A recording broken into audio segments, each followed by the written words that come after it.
अस्सलाम वालेकुम। वालेकुम सलाम। सर ठीक हैं आप? अल्हम्दुलिल्लाह, अपनी सुनाए। अल्हम्दुलिल्लाह। उमर शाम कैसे हो? अपलोड कर दिया करूँ।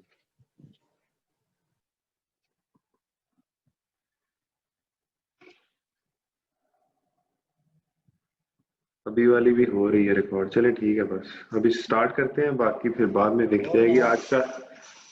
आज का लेक्चर है बहुत शॉर्ट सा, दो ही टॉपिक हम कवर करेंगे आज। प्री स्ट्रेस कंक्रीट और रीइंफोर्स्ड सीमेंट कंक्रीट। आरसीसी का तो आपको पहले ही पता है, प्री स्ट्रेस का थोड़ा मैं आइडिया दे देता हूँ आपको।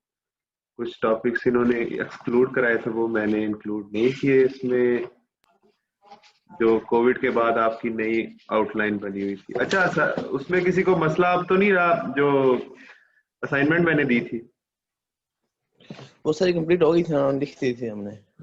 वो कई लोग मुझे व्हाट्सएप कर रहे हैं, कई लोग गूगल पे चढ़ा रहे हैं, मुझे समझ नहीं आ रही। करना क्या है, हमने ग्रुप में भेजना है या गूगल पे एक करना चीज है? ग्रुप एक या चीज क्लास में? डिसाइड कर लें, मुझे डायरेक्टली पर्सनली मैसेज करके भेज दें या फिर गूगल पे तो बेस्ट है सबसे। उधर ही अपलोड कर दें, उधर ही सीन करके मैं उधर ही नंबर लगा दूं। जी सर। उधर ही करें, कोशिश करें तो ज्यादा बेहतर है। बाकी अगर किसी को समझ नहीं आई तो बस वो मैंने वैसे कर तो दिया था एक्सप्लेन, तो इतना कोई मुश्किल काम तो था नहीं। पिक्चर्स लेनी थी आपने बस। एक और आए हैं साहिब।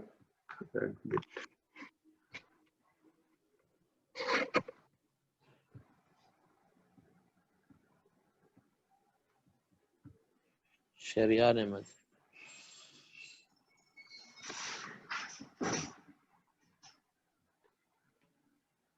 ये घोड़े पे बैठा हुआ है। जी सर, शहरियार है सर जी। ठीक है ठीक है।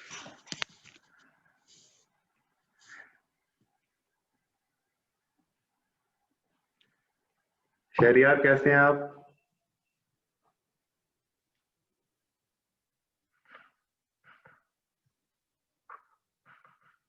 चलें बस ठीक है, वीडियोस अपनी ऑफ रखते हैं और शुरू करते हैं लेक्चर। पहला टॉपिक जो हम पढ़ेंगे वो है प्री स्ट्रेस कंक्रीट। ये लेसन नंबर कौन सा सर जी? ये लेक्चर नंबर का मुझे अब पता नहीं है, चैप्टर नंबर है 6 ये। 6 चैप्टर है हाँ 6 चैप्टर है। कंक्रीट का। हाँ कंक्रीट का।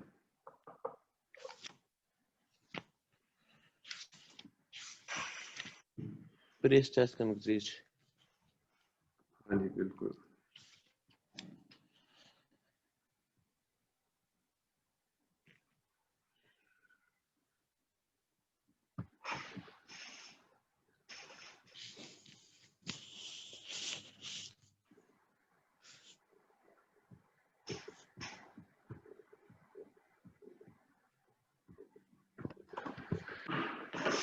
अच्छा जी, बेसिकली प्री स्ट्रेस कंक्रीट हम यूज क्यों करते हैं?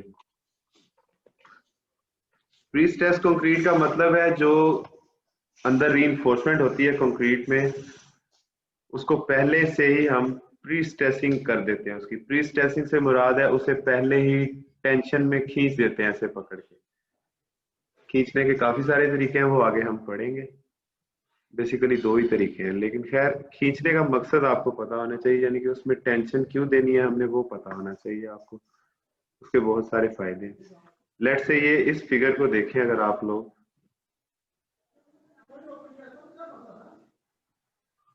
तो ये सिंपल बीम है, जैसे कि आरसीसी के हमारे वैसे बीम है।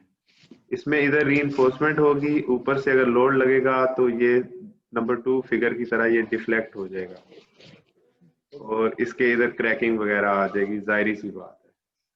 अच्छा, ये थोड़ी एग्जैजरेट करके बनाई हुई है फिगर, होती है डिफ्लेक्शन लेकिन इतनी ज्यादा नहीं होती, लेकिन ये आपको समझाने के लिए बनाई हुई है।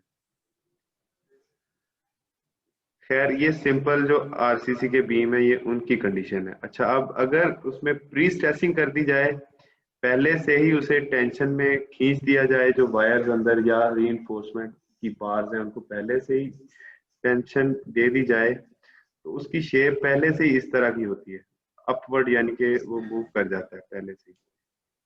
कंप्रेशन में।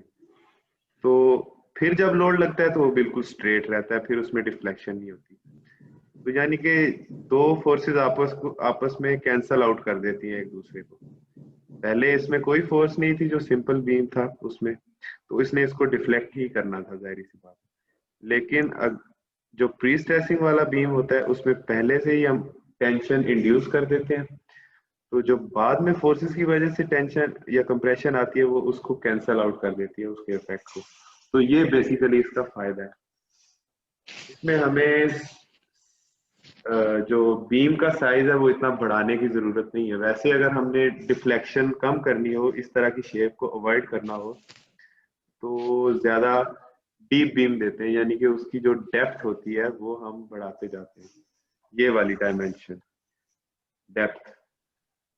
लेकिन अगर प्री स्ट्रेस कंक्रीट हम यूज करें तो उससे इसका साइज कम रहेगा, लेकिन स्ट्रेंथ फिर भी उतनी आएगी। ये कुछ फायदे हैं इसके। लेकिन साथ साथ में जो प्री स्ट्रेसिंग की वायर्स हैं वो बहुत ज्यादा महंगी होती हैं। तो बस ये मैं आपको असाइनमेंट दूंगा इसके फायदे और नुकसानों की, एडवांटेजेस और डिसएडवांटेजेस की, ये आप बाद में देखिएगा। फिलहाल हम लेक्चर की तरफ जाते हैं। खैर, ये अगर आपको प्रिंसिपल इसके में कोई समझ आने में प्रॉब्लम है तो मेरे से पूछ लें अभी,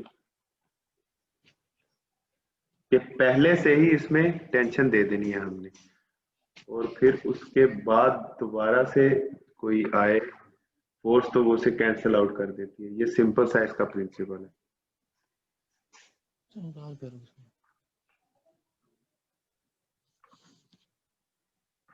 ये कुछ एग्जांपल हैं इसकी, या आपने अक्सर देखा होगा ब्रिजेस में जो गर्डर्स होते हैं उनमें लगा होता है ये प्री स्ट्रेसिंग का।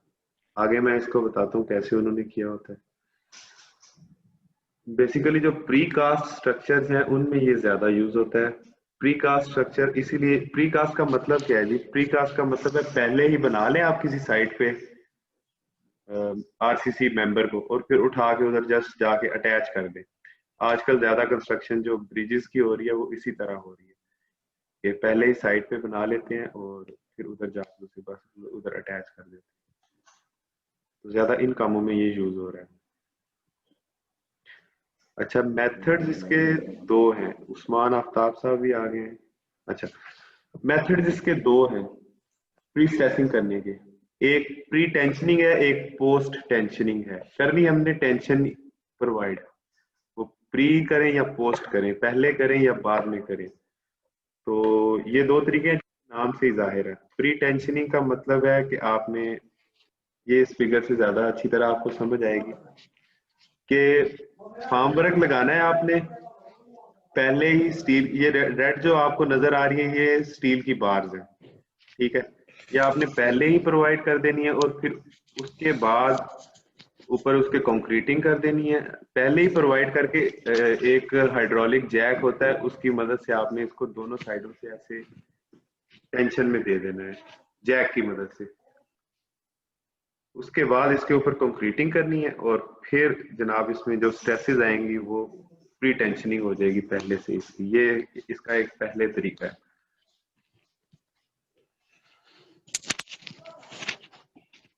पहले आपने रीइंफोर्समेंट बार्स लगानी है, उसको जैक की मदद से खींचना है। उसके बाद आपने उसमें कंक्रीट पोर करनी है, और फिर उसको लूजन करेंगे तो ये टेंशनिंग आ जाएगी इसमें। सेकंड जो तरीका है वो है पोस्ट टेंशनिंग का। पोस्ट टेंशनिंग थोड़ा सा डिफरेंट है। इसमें जब फार्म वर्क आप लगाते हैं तो उसके साथ ही आप लोगों ने प्लास्टिक के पाइप्स दे देने जिनके अंदर आप वायर रख सके पहले से। तो प्लास्टिक के पाइप्स आप लोगों ने पहले ही कंक्रीट में लगा देने फार्म वर्क में। उसके बाद आपने कंक्रीटिंग करनी है जी। कंक्रीटिंग करने के बाद इन पाइप्स के साइड पे जो वायर्स निकली हैं इन्हें जैक की मदद से, और हाँ, जैक की मदद से खींच देना है। प्रोसेस वही है, खींचना है और फिर छोड़ना है, प्रोसेस वही है। ये टेंडन और जैक्स यूज होते हैं। ये जो आपको ये वाली पिक्चर नजर आ रही है, ये इसको कहते हैं टेंडन। अंदर वायर जा रही होंगी इस तरह। वालेकुम सलाम जी, कोई क्वेश्चन है आपका?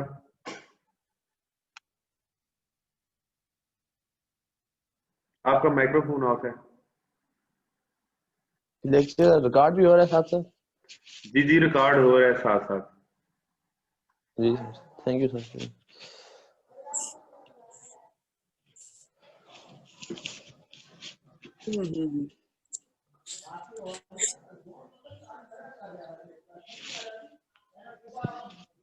ये टेंडन होता है जी, जो लेफ्ट पिक्चर में आपको नजर आ रहा है, इसमें आगे सारी वायर्स लगती हैं। ये 1 2 3 4 5 जितनी बीम में प्रोवाइड करनी हो या गटर में प्रोवाइड करनी हो। फिर इस टेंडन को, ये राइट साइड के ऊपर आपको जैक नजर आ रहा है, इसकी वजह से टेंशन प्रोवाइड करते हैं। ये प्रोसेस है इसका। पहले कर लें बाद में कर लें, वो चीज सेम है। पहले करना है तो पहले ही टेंशन दे के जैक की मदद से और ऊपर कंक्रीट कर लें, या फिर बाद में कर लें, पहले पाइप्स में डाल के और कंक्रीटिंग वगैरह करके फिर वायर गुजार के उसके अंदर, ये जैसे लास्ट पिक्चर में नजर आया था, ये जो लेफ्ट पिक्चर आपको नजर आ रही है, इसमें पाइप्स पहले डाले उसने कंक्रीटिंग की और उसके अंदर से वायर गुजार के फिर एंड पे जैक्स की मदद से इसे खींच दिया।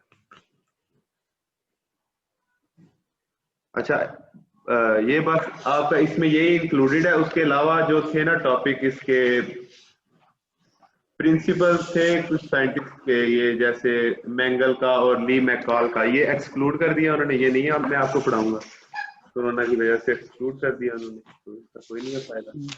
बाकी आपने इसकी असाइनमेंट एक बनानी है जो कि मंडे को ही सबमिट करानी है। 7 को मेरे ख्याल से मंडे ही बनती होगी।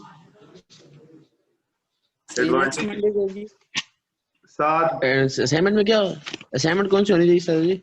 बस ये एक टॉपिक है, advantages and disadvantages of prestressed concrete. वही वाला? बस ये वाला एडवांटेजेस और डिसएडवांटेजेस आपने 5 10 जितने भी हैं वो लिख लें आप लोग। अच्छा, दूसरा असाइनमेंट मेरी जो है ना, आप लोग इस तरह बनाया करें कि आसानी आपको बहुत ज्यादा होगी, आप वर्ड पे बनाया करें, ठीक है? जी सर। लिखने की जरूरत नहीं है, वर्ड पे बनाया करें, माइक्रोसॉफ्ट वर्ड पे। और फॉर्मेट में आपको एक दे दूंगा कि हेडिंग का साइज क्या रखना है और अंदर जो टेक्स्ट है उसका साइज क्या रखना है, फॉन्ट स्टाइल क्या रखना है, वो मैं आपको एक ही दफा दे दूंगा, उसी में आप डालते जाएं और असाइनमेंट में बनाते जाएं। हाथ से लिखने की कोई जरूरत नहीं है। वो इधर जो चीजें याद करने वाली होंगी उसके मैं क्विज इधर कंडक्ट कर लूंगा गूगल क्लासेस पे, तो वो आपसे करा लेंगे। बाकी असाइनमेंट का मकसद यही होता है, आप लोग ढूंढें खुद से और सर्च किया करें। असाइनमेंट करके आपको काफी चीजें वाज़ेह हो जाती है। जी, तो ये आपने असाइनमेंट कर लेनी है, उसके साथ ही जमा करा दीजिएगा। एक एडवांटेज तो मैं आपको अभी बता देता हूँ कि जो सिंपल कंक्रीट होती है उसमें ये देखें कि ऊपर से लोड लगा, क्रैक्स आ गए, अगर उसमें रीइंफोर्समेंट भी है तब डिफ्लेक्शन कम होगी, लेकिन क्रैक्स फिर भी आएंगे उसके बॉटम पे। ये जो सिंपल आप बीम वगैरह देखते हैं इनमें क्रैक्स होते हैं, लेकिन बड़े माइनर से होते हैं, आपको नजर नहीं आते। अगर इनको थोड़ा सा करीब से जाके देखा जाए तो लाजमी बात है बीम्स में क्रैक्स आते हैं। लेकिन अगर आप प्री-स्ट्रेस्ड कंक्रीट की बात करें तो इसमें जीरो क्रैकिंग होती है, मतलब मिनिमल सी, बहुत कम चांस है कि इसमें क्रैकिंग हो। तो ये एक इसका बहुत बड़ा एडवांटेज है। तो डिसएडवांटेज भी एक बता देता हूँ कि हमारे पास ये इक्विपमेंट वगैरह नहीं होता इजीली अवेलेबल, जैक वगैरह या इस तरह के, और एक्सपर्टीज बहुत ज्यादा चाहिए इसके लिए। कंपनीज बहुत कम है पाकिस्तान में जो इस तरह का काम करती हैं, तो एक्सपर्टीज काफी चाहिए, स्किल्ड लेबर चाहिए, और भी इस तरह के काफी नुकसान हैं इसके। इकोनॉमिकली इसका जाहिर सी बात है फायदा है, वो आप देख लीजिएगा, आसानी से आपको मिल जाएंगे, बुक में भी काफी लिखे हुए और भी आपको हर जगह से मिल जाएंगे। ठीक है जी। अच्छा, अगला चैप्टर है आपका आरसीसी का। ये तो आपने मेरे ख्याल से पहले साल, दूसरे साल, फर्स्ट ईयर सेकंड ईयर में पढ़ते आ रहे हैं, मुझे पढ़ाने की जरूरत नहीं है, लेकिन मैंने कुछ चीजें देखी थी इंपॉर्टेंट, तो वो मैं आपको अभी बता दूंगा। ऐसी बात है, आपको सही आइडिया है ना आरसीसी का? ठीक है सर, है जी सर। काफी हद तक सारों को पता होना चाहिए ना, आरसीसी तो बेसिक चीज है इसकी।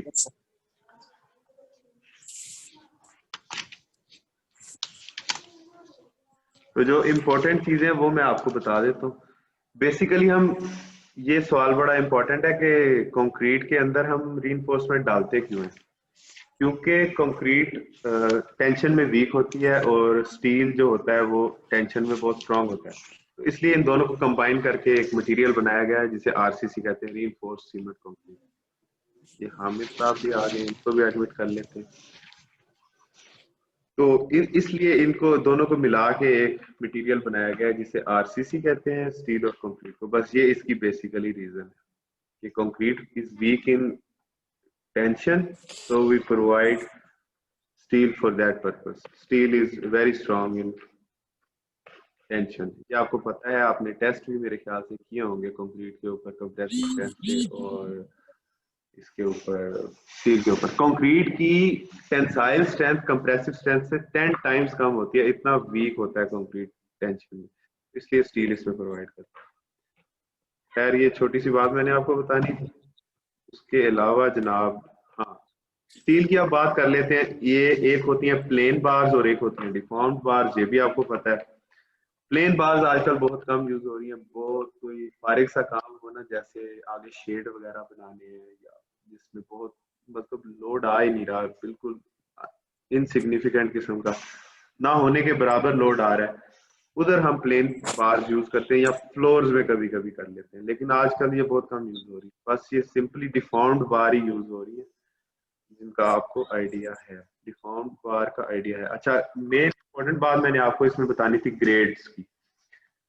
ग्रेड होते हैं दो तरह के, पाकिस्तान में भी ज्यादातर यही दो यूज होते हैं, ग्रेड 40 और ग्रेड 60। इसका मतलब क्या है? इसका मतलब ये है कि ग्रेड 40 का मतलब है कि इसकी यील्ड स्ट्रेंथ जो है वो है 40 मेगा पास्कल, और नहीं सॉरी 40 KSI,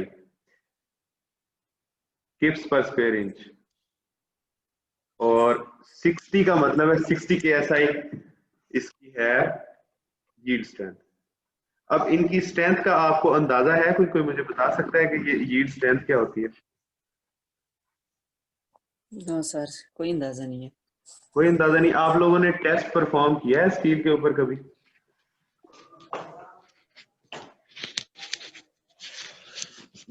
मेटलर्जी की लैब में यूटीएम पड़ी हुई है, यूनिवर्सल टेस्टिंग मशीन, उस पे कभी आप लोगों ने टेस्ट किया? No sir. चले इंशाल्लाह ये कोविड के बाद आते हैं ना आप लोग, तो पहला काम वही करेंगे। स्टील का टेस्ट बहुत इंपॉर्टेंट है, हर जगह पे यूज होता है, तो ये आपको लाजमी करना चाहिए। ठीक है, वो कर लेंगे, फिर आपको इसके यील्ड स्ट्रेंथ का अंदाजा होगा। बेसिकली यूटीएम में स्टील को इस तरह दोनों साइडों से पकड़ के खींचते हैं, तो उसमें जाहिर बात है स्ट्रेन प्रोड्यूस होती है, और वो बस स्ट्रेस स्ट्रेन का बिहेवियर इस तरह का बनता है, नॉन लीनियर किस्म का। एक होती है लीनियर इलास्टिक किस्म का। इलास्टिक वो चीज होती है जो वापस अपनी फॉर्म में आ जाए। जैसे इधर मैं अगर ड्रा करने की कोशिश करता हूँ, ये अगर ग्राफ है आपका, तो ये सीधी लाइन मेरे से अभी ड्रा नहीं हो रही, इंशाल्लाह पेन आ जाएगा फिर करते हैं। तो यहां तक बिल्कुल स्ट्रेट बिहेवियर रहेगा इसका, ये स्ट्रेट लाइन कंसीडर करें इसको। तो इस पॉइंट से ये यील्डिंग स्टार्ट कर देगा, तो फिर उसके बाद उसका बिहेवियर थोड़ा सा ऐसे ऐसे टेढ़ा मेढ़ा हो जाएगा। तो जो ये वाला पॉइंट है ना, इसको वो कंसीडर करता है FY, जिसे यील्ड स्ट्रेंथ कहते हैं। ये 40 भी होती है, ये 60 भी होती है। अब 40 और 60 का मतलब क्या है कि जो 40 वाला होगा वो बहुत जल्दी यील्ड कर जाएगा, यानी कि वो ब्रिटल होगा, वो फारग क्वालिटी का होगा, वो बहुत जल्दी टूट जाएगा, वो आपको वार्निंग नहीं देगा, वो पहले ऐसे स्ट्रेच नहीं होगा, बहुत जल्दी टूट जाएगा। 60 का मतलब है कहीं दूर जाके उसकी होगी, ज्यादा टाइम के बाद उसमें पहले टेंशन आएगी, फिर वो खींचेगा थोड़ा सा, फिर उसके बाद वो टेस्ट करेंगे ना, आपको सही समझ आएगा, या फिर अभी यूट्यूब पे जाके देख लें इसका स्टील का टेस्ट देख, लेक्चर के बाद लाजमी देखिएगा। अच्छा, तो 60 का मतलब है वो थोड़ा सा ज्यादा डक्टाइल है स्टील। तो ये दो फर्क है इसके। फील्ड में आप लोगों को कैसे पता चलेगा कि ये वाला सरिया 40 का है या ये वाला 60 का है। ये जो बार आपको नजर आ रही है ना, इसके एंड के ऊपर टैग लगे होते हैं। टैग से मुराद मैं कह रहा हूँ कलर किया होता है उन्होंने। जो 40 ग्रेड की बार होती है उसके ऊपर येलो कलर किया होता है उन्होंने, और जो 60 ग्रेड की बार होती है उसके ऊपर ब्लू कलर किया होता है उन्होंने। अक्सर आप कहीं ट्रालों वगैरह पे स्टील पड़ा हो या कहीं फील्ड में पड़ा हो तो देखिएगा, तो ये इसकी इंडिकेशन होती है कि ये ग्रेड 40 का, ये ग्रेड 60 का। पाकिस्तान में ज्यादातर जो हैं पिंडी इस्लामाबाद, वहां पे 60 वाले ग्रेड का यूज करते हैं क्योंकि डक्टिलिटी ज्यादा चाहिए। वो इसलिए कि अर्थक्वेक्स ज्यादा आते हैं तो हमें डिफॉर्मेबल स्टील चाहिए, बहुत ज्यादा बेंडेबल या डक्टाइल उसे कह लें। और जो 40 ग्रेड का है वो ब्रिटल होता है, वो इस एरिया में तो यूज होता ही नहीं है। लाहौर वगैरह में कर लें या सेंट्रल पंजाब के कुछ रीजन है उनमें हो सकता है। खैर ये सिंपली क्वालिटी की बात है, जितने आपके प्रोजेक्ट का बेहतर है। ये कुछ चीजें मैंने आपको बतानी थी। बाकी ये मार्क्स देखें बार के ऊपर किस तरह के होते हैं। जो आपके पास 60 ग्रेड की बार है ना, उस पे ये चेक करें 3 लाइनें होंगी, 1 2 ये वाली, ये वाली और ये वाली। ठीक है तेरी कौन लगना चाहिए? और जो 40 ग्रेड की बार होगी उसमें ये 2 लाइनें होंगी बस साइडों पे। ये इसका मेजर फर्क है। बाकी ये टाइप वगैरह की समझ नहीं आती आप लोगों को, इनको छोड़ दें बिल्कुल ही। यहाँ पे साइज लिखा होगा, यहाँ पे देखें साइज लिखा हुआ है, नंबर 11 की बार है, नंबर 11 की बार है। नंबर का तो आपको आइडिया है ही कि नंबर ऑफ बार क्या होता है। तो ये कुछ चीजें मैंने बतानी थी आपको लोगों को। बाकी इंशाल्लाह ये है कि आपका आरसीसी और प्री स्ट्रेस कंप्लीट हो चुका है। इसमें इस लेक्चर में अगर आपको कोई प्रॉब्लम है या क्वेश्चन है तो मुझे बताएं, फिर मैं आगे आपको बताता हूँ हमने इस तरह करना क्या है।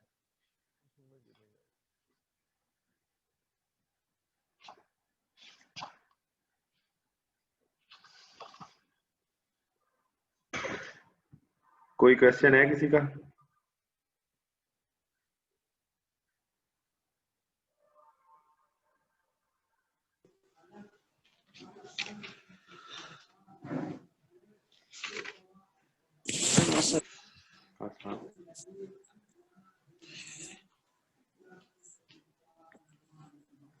अच्छा ठीक है जी, आज का लेक्चर एंड करते हैं यहीं पे।